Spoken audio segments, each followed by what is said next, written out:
Kenapa ada laki-laki yang doyan selingkuh sama cewek jelek walaupun istrinya udah cantik dan juga secara ekonomi lebih bagus, tapi dia milih yang tanda kutip ya nggak good looking. Itu bahasa halusnya ya. Tadi jelek itu bahasa kasarnya.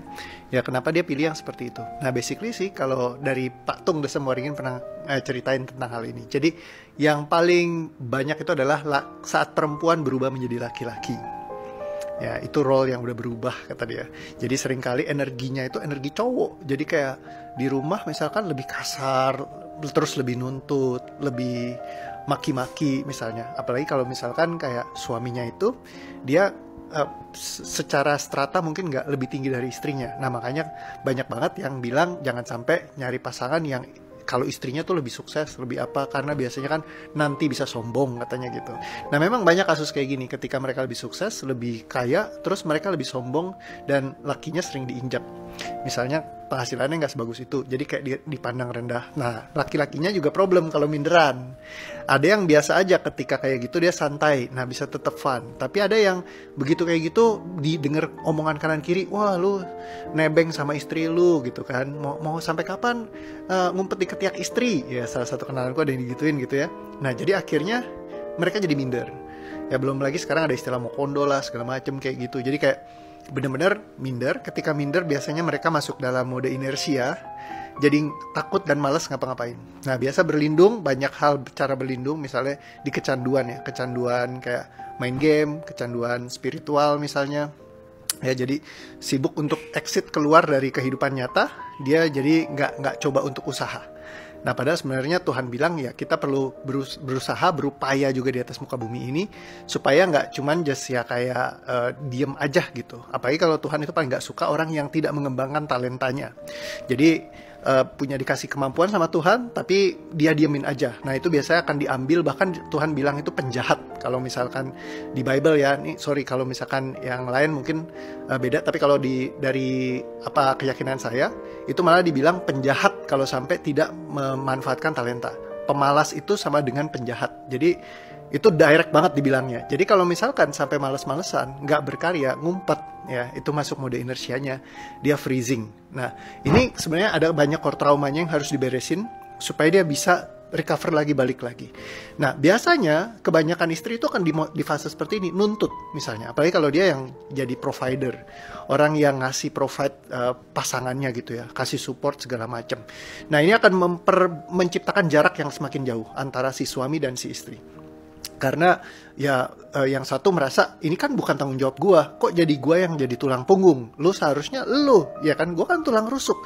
Nah mulai muncul kalimat-kalimat seperti itu, apalagi tambah banyak banget validasi di masa sekarang bahwa kalau seorang laki-laki itu tanda kutip dia kalah perang, ya langsung dihujat, dimaki gitu ya, dibilang mau kondo lah apalah segala macam, numpang ini. Nah si cowok makin turun lagi. Nah ketika makin turun, tiap hari cuman main game lu, gini. Ya akhirnya yang terjadi makin estimnya turun lagi. Terus biasa janji hatinya udah sama. Nanti lu lihat lu ya, lu sekarang lagi kaya, lu sombong. Ntar lu lihat kalau gue udah jadi kaya. Lu lihat ntar kalau jadi kaya. Lihat ntar jadi kaya. Ya kalau jadi kaya mau ngapain? Nah biasanya udah muncul banyak impian-impian yang lainnya. Pengen kabur, pengen gak sama dia lagi, ya kan? Atau ya just apalah, akhirnya begitu mereka berhasil sukses, makanya akhirnya ya exit ya kayak gitu. Nah seringnya kayak gitu. Nah gimana buat yang keadaan seperti ini? Nomor satu, kalau dalam keadaan yang wanita yang lebih bagus fisiknya, ekonominya segala macam, ya perlu beres-beresin semua kemarahannya dulu. Ya gimana caranya? Di atas ada di playlist saya banyak kasih ya informasi seperti ini gimana caranya untuk ngurasin beban emosinya.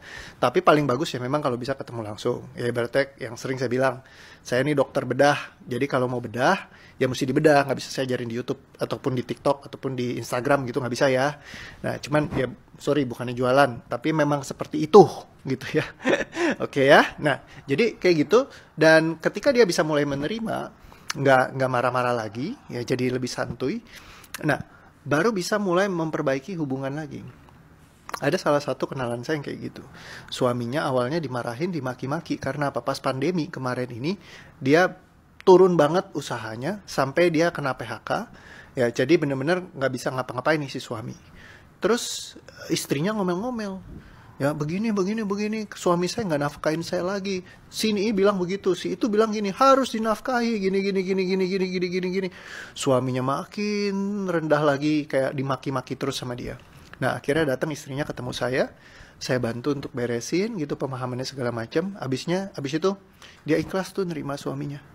Suaminya disupport, ya dibantuin, bahkan dimodalin.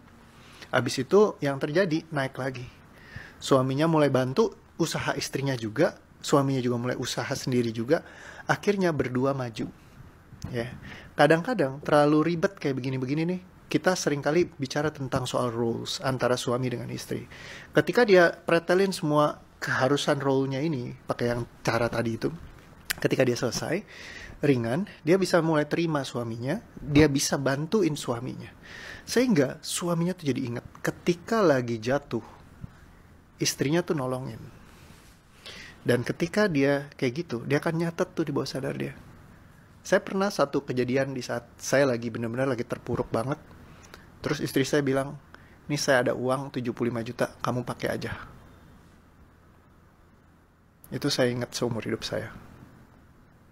Dulu pas pertama kali saya mau ngawalin semuanya, saya nggak punya uang sama sekali, saya harus ikut acara training 85 juta, saya nggak punya uang sama sekali. Buat DP-nya aja, kalau nggak kasih minggu ini, itu nggak bisa. Tapi saya yakin kayaknya nih ikut training ini bisa ngubahin hidup saya. Waktu itu saya dipinjemin sama dia 15 juta. Itu ingat sampai hari ini. Ya, jadi kayak punya hutang budi gitu ya. Jadi akhirnya ya, ada gak pikiran-pikiran buat jahat? Ada, banyak sepanjang jalan gitu. Tapi ketika ingat itu lagi, oh gue kayak masih dulu selama gue susah, gue dibantuin sama dia nih. Nggak boleh juga gue mungkin sembarangan konsep-konsep. Jadi itu yang bantu saya narik lagi gitu dulu. Ketika saya mulai ada pemikiran-pemikiran bego, ketika kita lagi ribut-ribut berantem, hal-hal kecil yang dulu dia lakukan itu buat dia mungkin kecil, tapi buat saya it's very significant. Ya, jadi di saat mereka lagi susah, itu adalah saat waktunya mereka butuh dibantu. Bukan dimaki, bukan dimarahin, bukan dibuang. Bantu duduk bareng, ngobrol. Kira-kira apa yang aku bisa bantu kamu? How can I help you? Kira-kira kalau kamu butuhnya apa dari aku? Kadang-kadang hal segini yang kita justru butuhkan. Duduk untuk komunikasi barengan. Ya, sehingga akhirnya bisa muncul solusi. Ngomong sih gampang, coach. Iya. Ya karena saya udah jalanin, saya udah lewatin, dan itu bukan sesuatu yang mudah buat dilakukan. Tapi bisa untuk dicoba. Ya, siapa tahu ini bisa membantu Anda juga. Kalau misalkan susah, mau ngomong aja udah males, udah muak banget, ya diberesin dulu. Kayak kemarin baru ada sharingnya dari Kristi ya, coba ditonton. Ya, Kristi juga sharing ketika dia banyak banget kemarahannya, gampang marah, gampang meledak, gampang ngegas. Masalahnya bukan dari pasangannya sebenarnya, cuman pasangannya jadi kena terus. Nah, ketika diberesin aja, baru bisa happy lagi, ketawa lagi, senyum lagi, ngobrolnya jadi enak lagi. Nah, jadi diberesin dulu beban emosinya. Beban emosi itu sesuatu yang perlu dibuang, bukan untuk dikendalikan, bukan untuk dipendam, bukan untuk dikontrol, bukan untuk disadari, bukan untuk diterima, bukan untuk hidup berdamai dengan emosi. Tapi dibuang semua beban emosinya, keluar dari sistem fisik kita, sehingga kita bisa memulai sesuatu yang baru. Semoga membantu ya. Terima kasih pertanyaannya. Jadi, mereka itu bisa aja selingkuh sama yang lebih jelek, bisa juga selingkuh sama ekonominya lebih berantakan. Yang penting mereka dikasih perhatian. Kadang mereka yang lagi di bawah butuh diperhatikan. Nah, kalau pasangannya nggak ngasih perhatian, setiap hari kayak di neraka, dimaki-maki, diomelin, dibenci, itulah yang bikin mereka berjanji, awas lu ntar, sekarang lu lagi di atas, lu sombong-sombong, ntar kalau gue udah nyampe di atas sana. Masuk akal ya.